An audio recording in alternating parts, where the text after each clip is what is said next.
Hello guys, welcome to our new blog. তো দেখো, আমি আজকে সকালে আমার সব কাজ হয়ে গেছে আর এখন আমি চলে এসেছি রান্নাঘরে।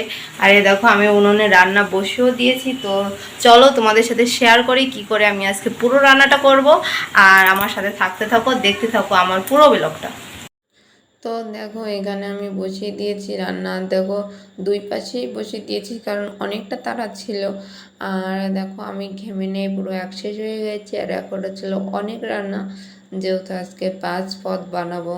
এখন আজকে করবো কচুর যে ফুলটা হয় সে ফুলটা ভাজি করব, কচু রান্না করব, তারপরে তোমার পুঁই শাক রান্না করব, আরও আছে মাছের ঝোল করব। আর মাছের যে ডিমটা হয় সেইটা দিয়ে আজকে একটু নতুনত্ব কিছু ট্রাই করব, যেটা আগে কখনো করিনি। তো সেটা ট্রাই করব। আর দেখো, পুরো ঘেমে কি অবস্থা হয়ে গেছে গাইস, আর কি বলবো বলো।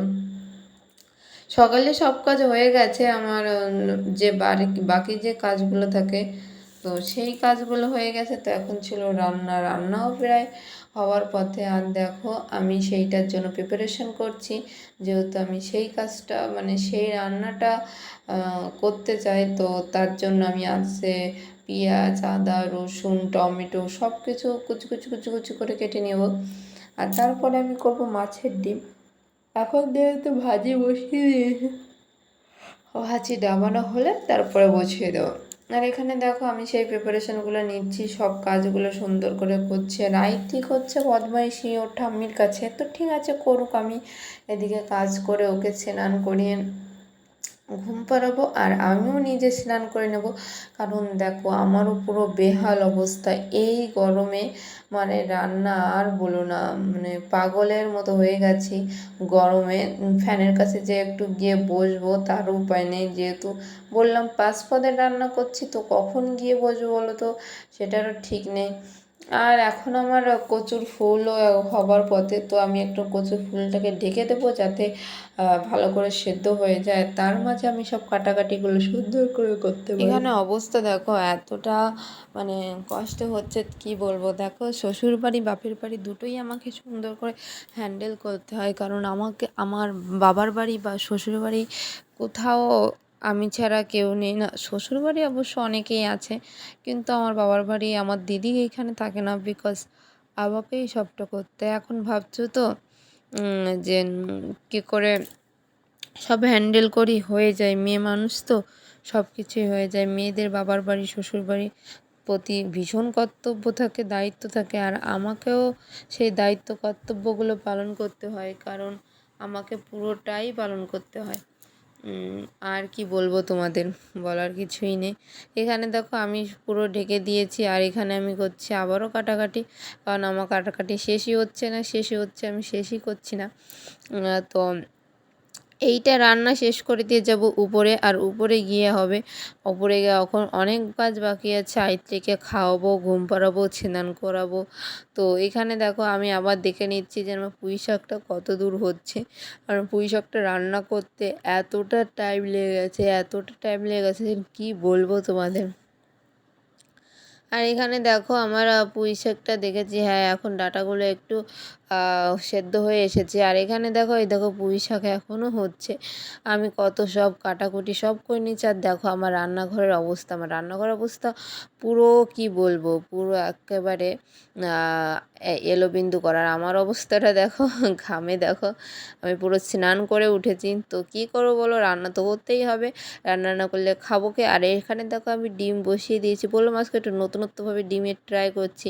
তো সেটাই যদি ভালো লাগে এরপরে তোমাদের সাথে পুরো ভিডিওটা শেয়ার করব, তোমরা প্লিজ কমেন্ট করো। আর এখানে দেখো, আমি কচু বসিয়ে দিয়েছি আর মাছের ঝোলও বসিয়ে দিয়েছি। মাছের ঝোলে প্রায় হওয়ার পথে, তো এখন আমি ঝোলটা হয়ে গেছে, তো আমি এখন মাছগুলো দিয়ে দেবো। তো এরপরে মাছগুলো হয়ে গেলে আমি নামিয়ে নেব। আর এরকম করে দেখো, আমার কচুর তরকারিও রান্না হয়ে যাবে। এই দেখো কচুর তরকারি। তো তোমরা লাস্টে দেখো, আমার সব রান্না হয়ে গেছে। আর দেখো, আমি রান্নাঘর পুরো ক্লিন করে নিয়েছি। আর দেখো, আমি কত ভাগে রান্না করেছি দেখতে পেয়েছো, পুরো 5 ভাগে। আমার রান্না পুরো কমপ্লিট।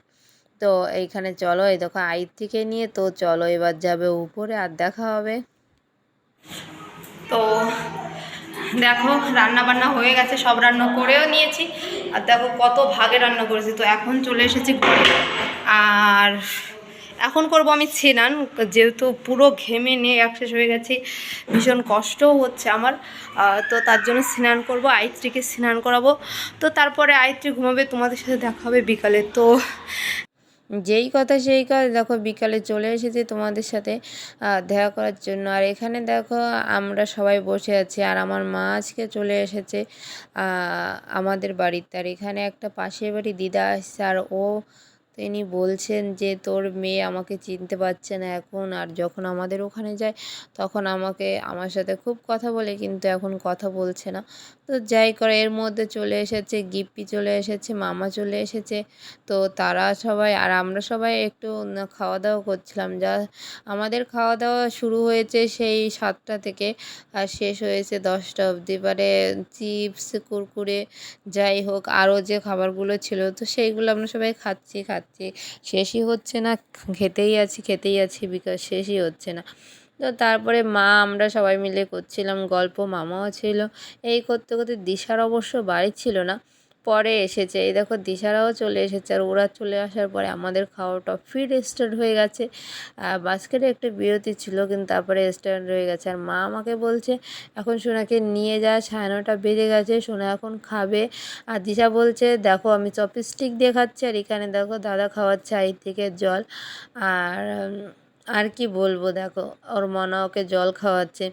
আর আজকে যেহেতু ফাদার্স ডে ছিল, তো আমি সকল বাবাদের উদ্দেশ্য বলবো হ্যাপি ফাদার্স ডে। আর আমার বাবা কি বলো তো, আমার বাবা আমার কাছেই আছে, তো তাকে তেমন করে কোনো দিনও বলা হয়ে ওঠে না যে হ্যাপি ফাদার্স ডে। বাট বাবার জন্য ওই একটা দিনই যথেষ্ট নয় যে দিনটা বাবাকে শুধু বলবো হ্যাপি ফাদার্স ডে। বাবাকে ডেলি বলা উচিত হ্যাপি ফাদার্স ডে। বাবার প্রতি খেয়াল যত্ন রাখলেই ব্যাস ঠিক আছে। ওই জন্য আমি আর নতুন করে আমার বাবাকে কিছু বলি না, কারণ আমি বাবাকে অনেক ভালোবাসি। আর বাবার প্রত্যেকটা খেয়াল তো আমাকেই রাখতে হয়, তো তার জন্য আর আলাদা করে কোনো দিন বেছে নিই না। তো যাই হোক না আজকের দিনটা আমাদের এরকম করেই কাটলো। আর তোমাদের ভালো লাগলে একটা লাইক, কমেন্ট, শেয়ার আর সাবস্ক্রাইব করতে ভুলবে না। আর আমাদের পাশে থাকবে, সাথে থাকবে। আজকের মতো ভিডিওটা এই পর্যন্ত, দেখা হবে নেক্সট।